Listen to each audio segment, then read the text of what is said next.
Hey guys, this is Ryan Joe again. This is going to be Clan Wars Battle number 7. Again, this time I'm going to try and more talk about how my teammates are playing as opposed to me. Unfortunately, I don't have access to their viewpoints, and I wish I did to explain what they were doing. And also, unfortunately, all these videos are of me in the same ship. Alright, so as we're getting started here, we can see that they have 3 cruisers, all with radar. And they have a Z-52 and 2 Shimikazes. So right now you know that they are going to mostly be trying to spot you at a safe distance and kill with torps as well. So, what does that mean? That means they're relying heavily on the Des Moines and the Moskva. Pay attention to that.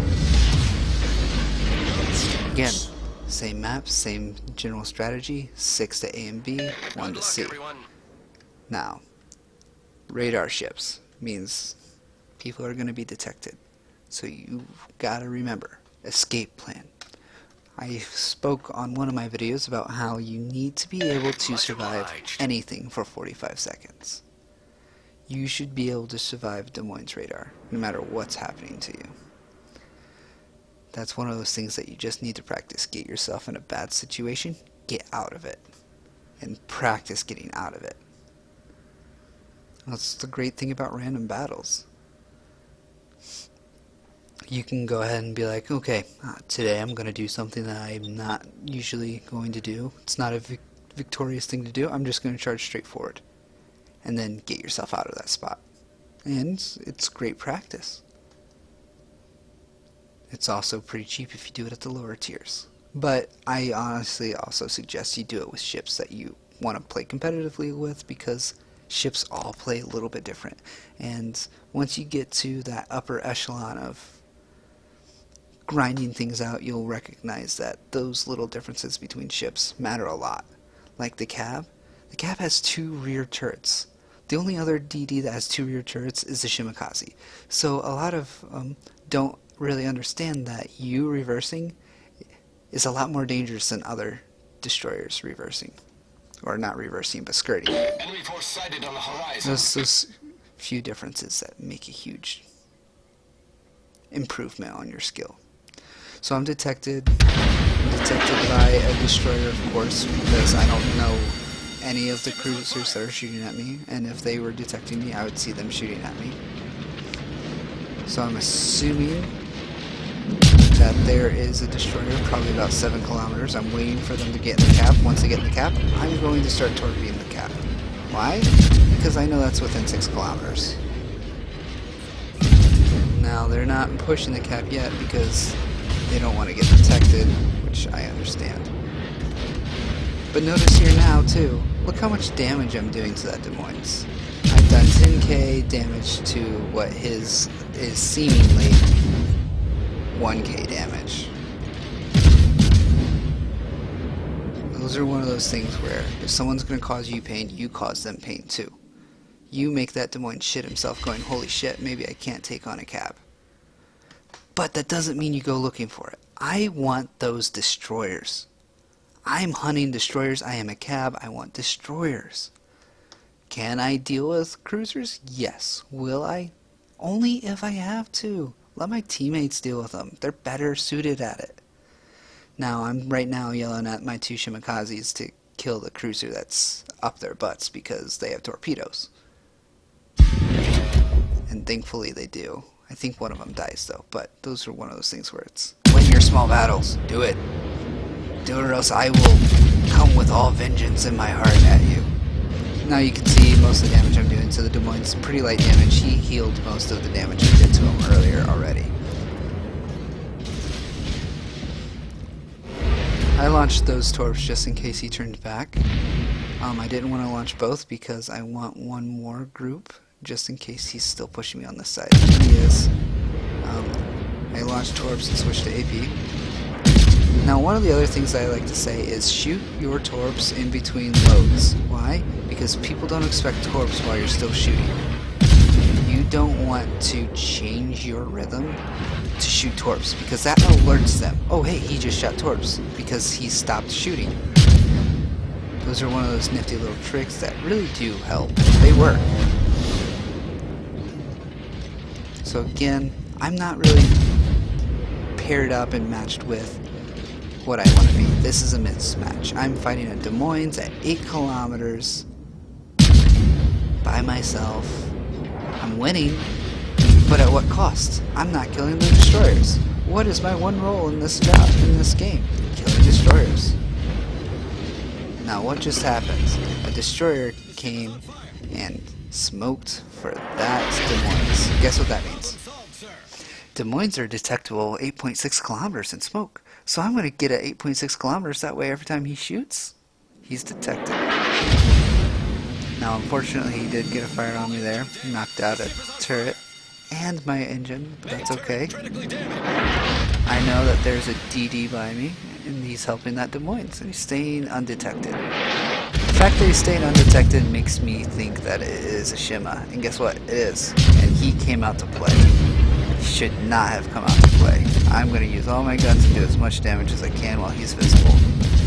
And I do. Look at his health. He's already lost half his health. How long was he spotted? 20 seconds. Those are the kind of things that you have to take advantage of. Very important. Des Moines just used his radar. Most likely to help the Shimakaze. There's a Des Moines, he took a shot at me.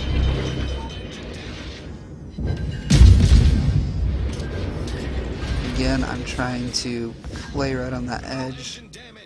It's very complicated. His radar is about to end.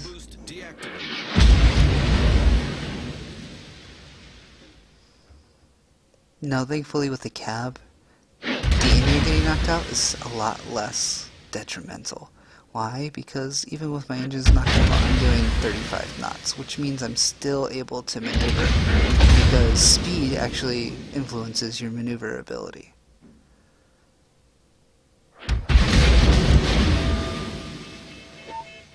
I'm not sure if any of you have been on a jet ski, but if you've ever been on a jet ski, you have to use the gas to turn. And the more gas you use, the harder your turn is. Of course, there's an upper limit. Once you go too fast, you can't make the turn just because of centripetal forces, etc. But the main point is you have to be moving to be able to dodge and move. Let's look at my team on the other side. Now, again, I'm facing 2 ships over here by myself. My team is facing the rest of them. And for all intents and purposes, they're kind of losing, but they're also tied.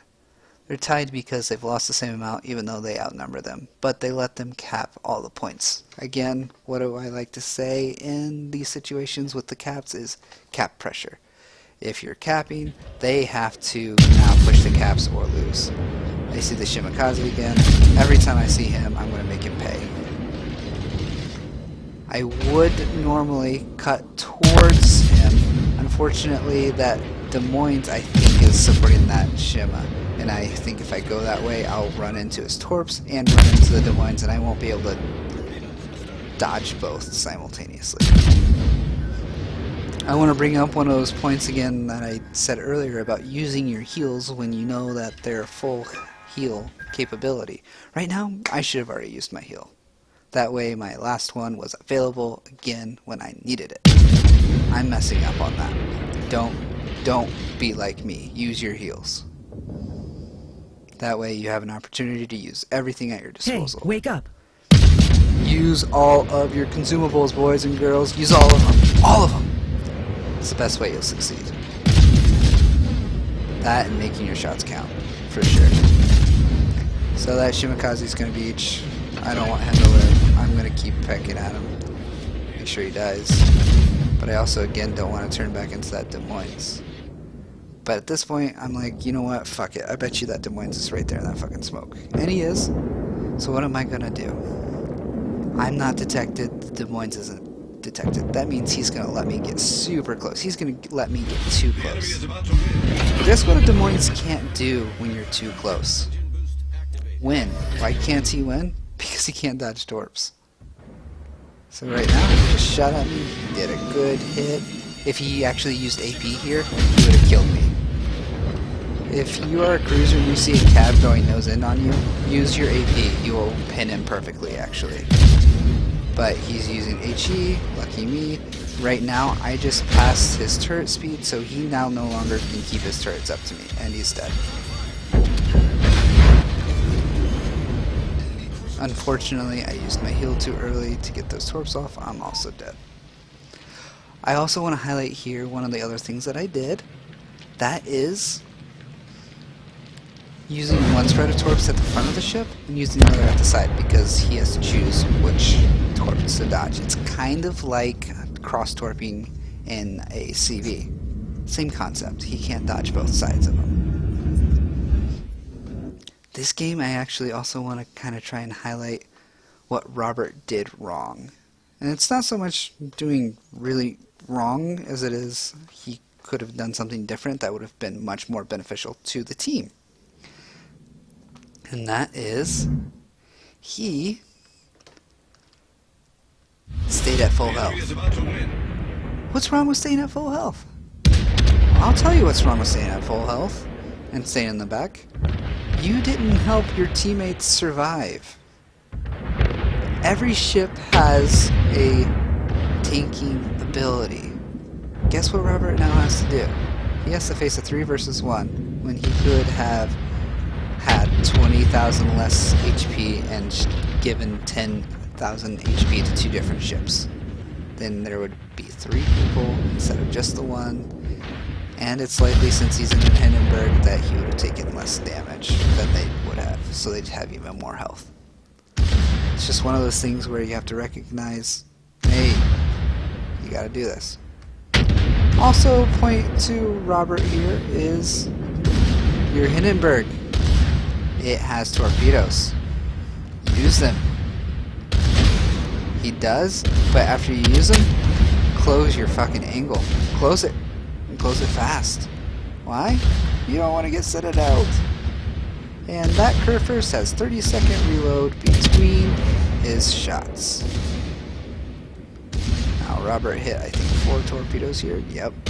That's great. That gives him a huge advantage versus Curfirst, but he still has 2 other ships to deal with. Again, he stopped. He's trying to play games with this Curfirst, and you have to remember he's also having to deal with 2 ships he doesn't know particularly exactly where they're at. So he opens up again, uses the other torpedoes. Why? Because he was going to ram. So what's these torpedoes going to do? They're going to stop the ram, hopefully. Oh my god, so close. Look at that. He gets scraped after he dies. This also kind of brings up another one of the points I brought up earlier, is how do you maneuver? With speed. If you're stopped, you can't maneuver. It also highlights here pretty soon how ineffective Moskva armor actually is. It's not a battleship, it's a cruiser. And let me tell you, you can hit a fucking cruiser. Watch this huge hit Robert does here a little bit. It's amazing. Look at that. Look at that. That's at least 10 citadels. But the Moskva can do the same thing to Robert. So after you shoot, you close those angles. Z-52 is shooting at him. If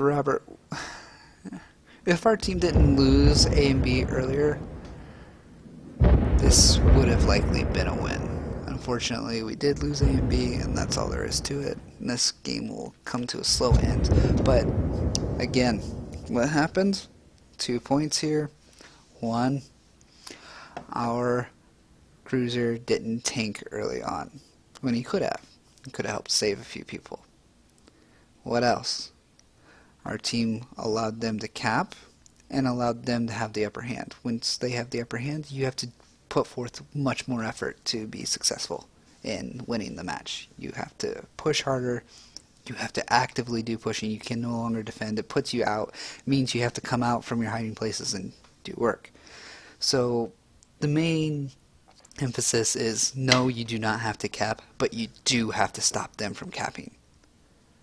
It's a fine line. It's hard to explain. But once you're in a game and you recognize these caps and you feel the kind of pressure that capping does, when you see those 900 point enemy teams and you're only at 600 and you know you have to do something fast to win, you'll understand what I'm saying, what cap pressure is.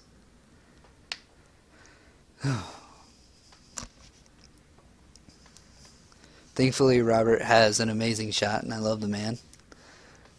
Just don't stay so far back. Help your team. Every video I escalate the point of rotating out with your team. Those rotations will help greatly. And also look where you're going. It happens.